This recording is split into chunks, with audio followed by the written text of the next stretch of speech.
they say that Muhammad copied Quran from the Bible, Hasha. What do you say about this?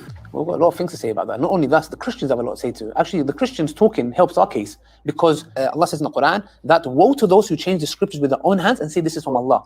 This. Yeah, he lied again. He just misquoted Surah Al-Baqarah, chapter 2, verse 79. Chapter 2, verse 79, in its context, is talking about a group of Jews. And guys, don't take my word for it. In chapter 2, verse 78, 79, it says there was a group of Jews, the people of the book, but in that context, according to the commentators, these are Jews, who did not know the book except from hearsay, meaning they never read the book. They only knew the book secondhand, what someone told them was in the book. And then it says about those Jews, woe to those Jews who did not know the book, who then wrote a book at that time and passed it off as revelation. So yes, the Quran is acknowledging that at the time of Muhammad, there were some Jews who wrote a book and tried to pass it off and make some money off of it. But that same Quran says those Jews did not know the book. They didn't have no knowledge of the book. They only knew it from secondhand information. He ipso facto assumes this is referring to the Bible. No, it's not. It's most likely referring to the traditions of Jews that were codified, which they passed off as revelation. Because in the same chapter, I'm going to give you a slew of verses because you want to just do a sum up. Yeah. You don't want to be here for 5 hours because you have a life, unlike me. I want to give the verses that people can then stop this or slow this down and write it down. Chapter 2, verses 40 to 44 of the Quran. Chapter 2, verse 89. Chapter 2, verse 91. Chapter 2, verse 101. And I got to include chapter 2, verse 97 as well, because it talks about Gabriel coming down, bringing the Quran to Muhammad's heart as a confirmation, which was before it.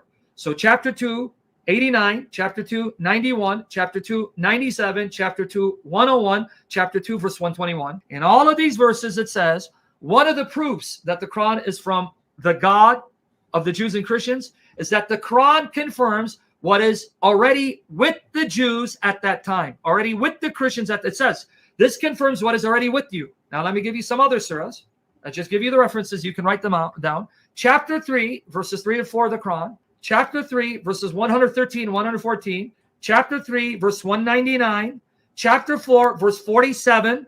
Chapter 5, verse 66 and 68. 5, 66, 68. Chapter 10, verse 37.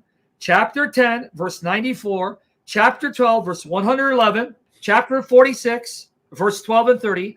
All of which say, I'm going to sum them up, that the Quran confirms what is between Muhammad's hands, meaning whatever book he had access to. And it then mentions the Torah and the Gospels being some of the books that he had access to at that time. And he confirms them as true and valid, uncorrupt.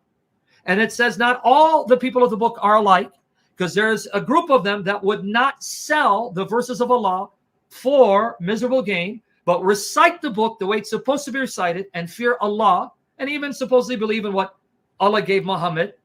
And it says that the Jews and Christians are nothing unless they observe the Torah and the Gospel and all the other revelation given to them through their prophets. And that if I want to know whether Muhammad is true, to then test him in light of the book given to the people of the book, the Jews and Christians.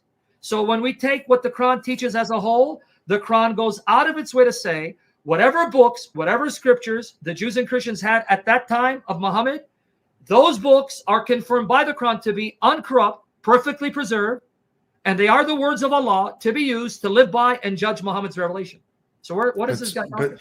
But Sam, those books that Muhammad had in his time, the Gospel and the Torah, we don't have them anymore, do we?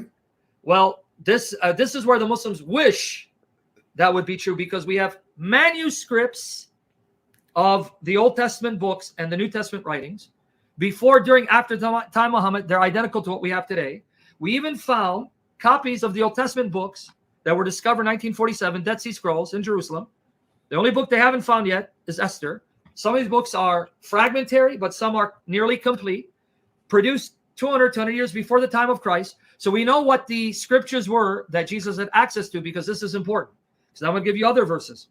Chapter 3, verses 48 and 50. 3, 48 and 50. Chapter 5, verses 46 and 47.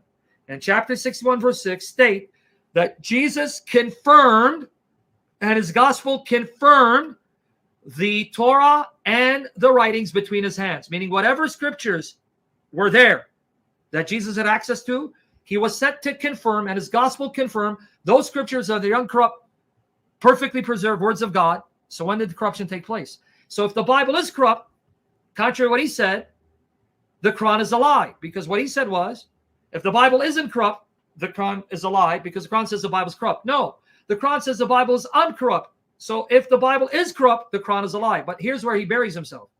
Since the Quran says the Bible is uncorrupt, he must argue with us the Bible we have is the uncorrupt revelation, because that's the only revelation the Jews and Christians had at the time of Muhammad and at the time of Jesus. But that still buries the Quran because the Quran contradicts the very Bible it says is uncorrupt. Burial either way.